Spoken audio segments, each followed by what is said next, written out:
Hey, what is going on, everyone? Game for Days back once again, and today I am bringing you my top 5 most anticipated PlayStation exclusives of 2016. Now, originally I was thinking I'm going to put out some kind of video, talking about how amazing this PlayStation exclusive lineup is this year, go over all these games, but let's be honest with ourselves, that's kind of been there, done that at this point, right? Everyone knows what the lineup is, how amazing it is. There's so much quality, so much quantity, so much diversity, so much everything, and everyone knows about the lineup. You really don't need me to sit here and talk about the dozens and dozens of PlayStation exclusives, right? Because you know what they are. Instead, I thought, you know what? I want to narrow it down. I want to challenge myself and pick out the top 5 absolutely my most anticipated PlayStation exclusives. So here they are, and guys, don't freak out. If you see a game that you think, oh my god, that should have been, in the top 5. How did that not place? Guys, this is just 5 games. This is the top 5. That game that you're thinking of could be in my top 10. It could be my top 15. It could be in my top 20. You got to remember how huge and massive this PlayStation exclusive lineup this year. This is just my top 5 completely most anticipated PlayStation exclusives. So let's dive right into it. All right, number 5 is Ratchet and Clank. Now, Ratchet and Clank to me is one of my favorite franchises in gaming. I love Ratchet and Clank. I've loved it ever since the first one came out on the PS2. I was an instant fan the moment I got that game. All the PS2 iterations were incredible, even Deadlocked. The first PS3 iterations were incredible. I loved Future Tools of Destruction and Future A Crack in Time. I'm not going to lie. My enjoyment factor started falling off once Insomniac's secondary studio started pumping them out frequently. I wasn't ever since like All for One, Ratchet and Clank All for One. I stopped finding that enjoyment factor. Ratchet and Clank kind of lost me. The franchise kind of lost me a bit.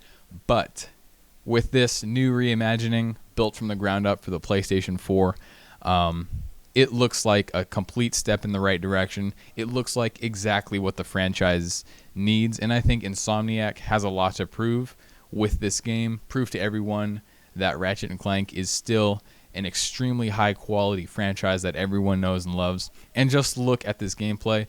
It looks fantastic. It looks smooth, fun, hilarious, like they always are. The gameplay looks awesome. The weapons look awesome as always.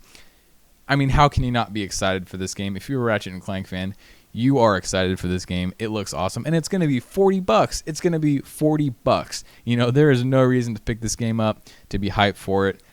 Awesome. Ratchet and Clank comes in at number 5 for me. All right, and number 4 is Nioh. Now, Nioh is a game that was announced at Sony's Tokyo Game Show 2015, and to me, this game came out of nowhere. I mean, I remember watching Sony's TGS thinking, this is a pretty good conference so far. And then this fucking bomb dropped out of nowhere. And I'm just like, what is this? The glimpse of gameplay they showed, I was like, this looks like Ninja Gaiden meets Onimusha meets the Souls series. And you know what? That's exactly what it is. It's being made by Team Ninja. And it just... It looks absolutely fantastic. I mean, what you're looking at here is the PSX 2015 trailer, where it was confirmed to be a PS4 exclusive, which is very surprising because it's being published by Koei Tecmo, not Sony. This is a third-party published game, but it's exclusive for the PS4, and it looks amazing, guys. Look at this gameplay. It's the combat is, it's so hard to describe. It looks like Ninja Gaiden meets Onimusha meets Souls. It has kind of the animations and the fight style of Ninja Gaiden, but kind of the slow-paced, more deliberateness gameplay of the Souls series. And so the gameplay looks awesome. Look at the atmosphere and like the world design and just the overall visual presentation of it as well. Looks absolutely stunning. The instant I saw this game, it jumped to one of my most anticipated. And, as the months have gone by, I can easily say this is in my top 5 most anticipated PlayStation exclusives. Looks absolutely fantastic, guys. Look into Nioh if you have not already. All right, now on to my top 3, guys. My top 3 PlayStation exclusives of 2016 were incredibly hard to rank. Ranking these 3 games it took me some time to even sit down and think about, like, how can I put any one of these in front of another? But I finally did it, and this is not only my most anticipated top 3 PlayStation exclusives for this year, but I would argue these are my most anticipated games, period, for this year. That's how good I think these games are going to be. That's how much I'm anticipating these games. I will, from here on out, refer to these 3 games as the holy trinity of gaming. So let's get on to number 3. Now, coming in at number 3 in the holy trinity of gaming is none other than The Last Guardian. Yes, The Last Guardian, people. I consider The Last Guardian to be the most epic reveal so far of this generation. When Shawn Layden came on stage and just dropped the bomb immediately at Sony's E3 2015, I had some fucking goosebumps like a motherfucker, alright. Ico and Shadow of the Colossus are some of the best games ever made, hands down, period. Their gameplay is simple yet deep. Their worlds are eerily mysterious. They're pretty simple worlds. There's not a whole lot to the worlds, but they're very mysterious and they just ooze with atmosphere.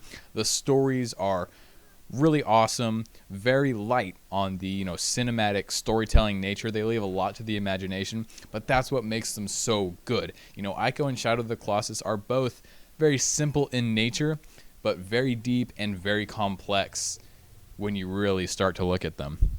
They're amazing games, and when The Last Guardian was re-revealed, I mean, it was absolutely incredible. That first glimpse of gameplay we got, the kid running out of the tunnel and the camera panning around the epic ruins, it gave me fucking goosebumps. I mean, because anyone who's played Shadow of the Colossus or Ico knows that those ruins, this world that Ueda is creating, is going to be so profound. Anyone who's played the previous games know what it's like to explore Ueda's worlds. They know, right? So, I have extremely high hopes for this game. It looks awesome. I can't wait to explore these ruins with this boy and this huge, magnificent beast. What can I say? I think it's going to be absolutely magical. Hoping for the best. I'm really hoping that the delays in development, transferring it from PS3 to PS4, isn't going to cause any major hiccups. In Shuhei, I trust. In Yoshida, I trust. I think he's hopefully going to do a good job of managing this game and seeing it through the development process. So, Last Guardian, everyone. Now, coming in at number 2 in the holy trinity of gaming is none other than Uncharted 4. Yes, Uncharted 4. It's not number 1. No, it's not number 1. We're going to get to number 1. Don't worry. Number 2 is indeed Uncharted 4. Now, I've always been a fan of the Uncharted games. I've always thought they were tons of fun. Just pulp fiction, high fiction, I think Naughty Dog refers to them as. Great characters, great gameplay, great game design, great platforming, awesome cinematic set pieces, just great everything. Uncharted games are great, right? And the reason I think Uncharted 4 is going to be so good is just coming off of The Last of Us, the same game directors as The Last of Us, the legendary new franchise of late last generation, the game that many people are already considering the greatest game of all time, the game that when somebody says to me, what do you think is the greatest game of all time? It's the first game I think of. The Last of Us, to me, is a masterclass in every element that it has.